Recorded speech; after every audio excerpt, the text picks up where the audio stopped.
요담에 이어서 왕이 오른 아하스로 인해서 유다의 역사는 또 다른 최악의 상태에 이르고 맙니다. 그의 아버지와는 정반대의 길을 걸었고 16년을 왕이 있었지만 시종일관 하나님 보시기에 악을 행하였습니다.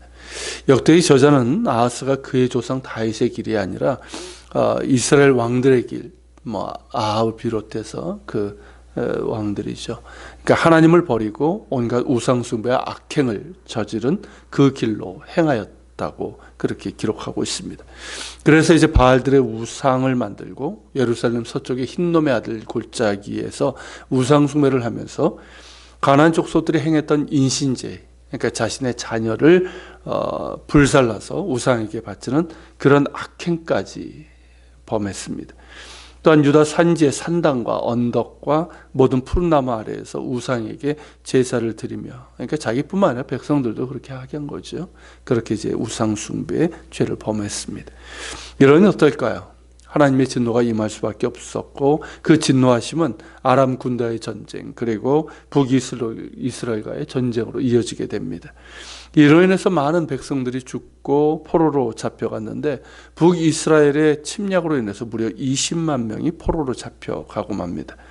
북이스라엘 사람들은 포로를 사마리아로 데리고 와서 노예로 삼고자 했습니다.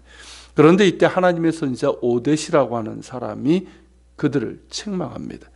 유다의 전쟁에서 이긴 것은 그들의 능력이 아니라 하나님께서 유다의 범죄함으로 너희 손에 넘기신 것인데, 너희는 그것이 성이 차지 않아서 그들을 무참히 살육을 하고 포로로 끌고 와서 노예로 삼고자 한다라는 책망입니다.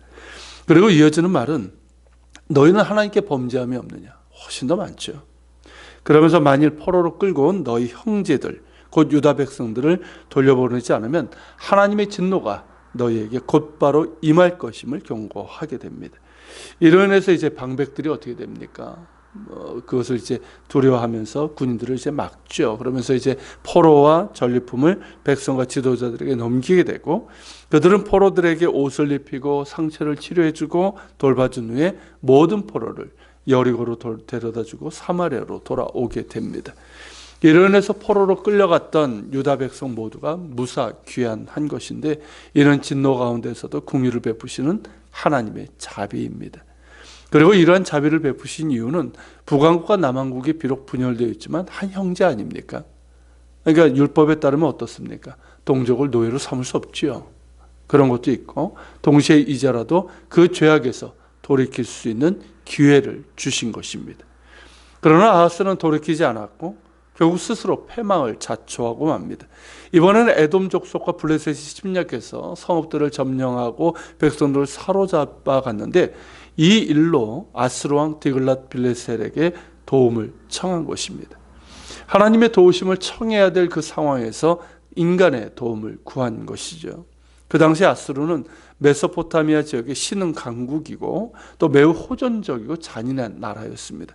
후에 북왕국을 멸망시킨 나라지요. 아하스는 아수르에게 이렇게 도움을 청했지만 아수르는 돕기는커녕 아하스를 공격을 했습니다. 이로 인해서 아하스는 성전과 왕국과 방백들의 집에 있는 재물을 가져다가 바쳤지만 별 효과가 없었습니다. 도리어 이로 인해서 유다는 아수르의 통제권 아래 놓이게 됩니다. 이처럼 사태는 이제 악화되었고 매우 이제 곤고한 때입니다. 자, 이런 때 어떻게 해야 될까요? 마땅히 회개함으로 돌이켜 하나님의 긍휼을 구해야 됩니다. 그것이 마땅하며 이미 북왕국과의 전쟁에서 잡혀간 포로들을 이 선지자 오뎃을 통해서 무사 귀환할 수 있도록 하시면서 기회를 주시지 않았습니까? 그러나 이 미련하고 어리석고 악하기 그지없는 아하스는 돌이키기보다는 더욱 하나님께 범죄를 하고 맙니다. 그것도 다름 아닌 자기를 친 다메섹 신들, 그러니까 아람의 신들이죠. 그 신들에게 제사하며 도움을 청한 겁니다. 너무나도 어이없는 짓이 아닐 수 없습니다. 당시 고대 근동에는 우상 숭배를 하는 사람들의 그런 개념인데, 국가 간의 전쟁을 민족의 신들 간의 전쟁으로 보았습니다. 그러한 사고에서 유다를 친 아람의 신이 더 크다고 그렇게 본 것이죠. 이는 살아계시고 유일하신 하나님을 한낱 우상과 같이 여긴 것이고, 죽은 우상을 하나님으로 삼은 참으로 악한 일이 아닐 수 없습니다. 이뿐만이 아닙니다. 아하스는 성전 기구들을 부수고 성전문을 닫고 예루살렘 구성마다 우상 숭배 제단을 쌓고 유다 각 성읍에도 산당을 세워서 우상 숭배를 하도록 했습니다. 하나님의 진노를 사는 짓만 한 것입니다. 어찌 사람이 이렇게 미련하고 어리석고 악할까요? 그래도 이전 왕들은 어땠습니까? 불순종의 악을 행하다가도 매를 맞거나 위기 상황에서 돌이켰고 돌이키는 신인이라도 하지 않았습니까? 그런데 아하스는 기회를 주어도 돌이키지 않았고 위기의 상황에서는 더욱 하나님께 범죄하여 패망을 자초하고 만 것입니다. 결국 그의 죄의 기간은 그렇게 끝나고 맙니다. 16년의 죄의 기간 동안 온갖 악행과 전쟁과 침략과 사륙으로 뒤범벅되고 맙니다. 그리고 그가 죽었을 때 왕의 묘실에 장사되지 못합니다. 또다시 그런 일이 일어난 것인데 이는 하나님의 심판을 알리는 표시이기도 합니다. 하나님은 진노 가운데서도 긍휼을 베푸시고 악한 자도 그 죄를 회개하며 돌이킬 수 있는 기회를 주십니다. 길이 참으심으로 돌이킬 수 있는 기회를 주십니다. 그 기회는 곧 은혜의 시간입니다. 그러나 그 시간이 무한한 것은 아닙니다. 기회를 주실 때 돌이키는 것이 지혜롭고 용서받고 다시 살 수 있는 길입니다. 또한 곤고한 때, 환난의 때, 위기의 때 역시 하나님께 돌이킬 수 있는 기회입니다. 신앙의 사람들이 우리들에게 하는 말이 무엇입니까? 환난 날의 피난처가 누구인가? 라는 것 아닙니까? 누구입니까? 살아계신 하나님이십니다. 눈에 보이는 사람이 아니라, 눈에 보이는 힘이 아니라 보이지 않으시나 살아계시고 회개하며 긍휼을 구하는 자에게 자비를 베푸시는 하나님이십니다. 자신을 도와줄 줄 알았던 아수르는 오히려 고통을 더했을 뿐입니다.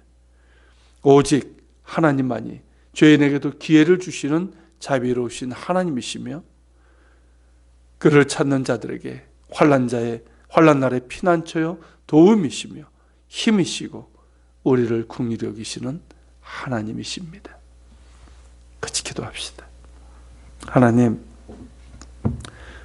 오늘은 미련하고 어리석기 그지없는 이 아하스를 통해서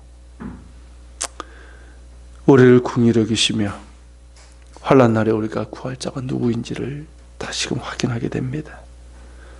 주님, 우리의 어리석음을 벗기시고 살아계시고 오직 한 분이신 하나님을 볼 수 있게 하여 주옵소서. 그리고 오직 하나님만 의지하게 하옵소서. 평상시에도 하나님을 바라보며 의지하게 하시고 환난의 때 곤고한 때에는 더욱더 그저 눈에 보이는 사람이나 눈에 보이는 힘이 아니라 보이지 않으시나 살아계시며 우리를 긍휼히 여기시고 능히 도우시는 하나님을 바라볼 수 있도록 하나님께 엎드릴 수 있도록 우리에게 주님 올바른 믿음을 허락해 주옵소서. 같이 기도하며 주님 앞에 나아갑시다.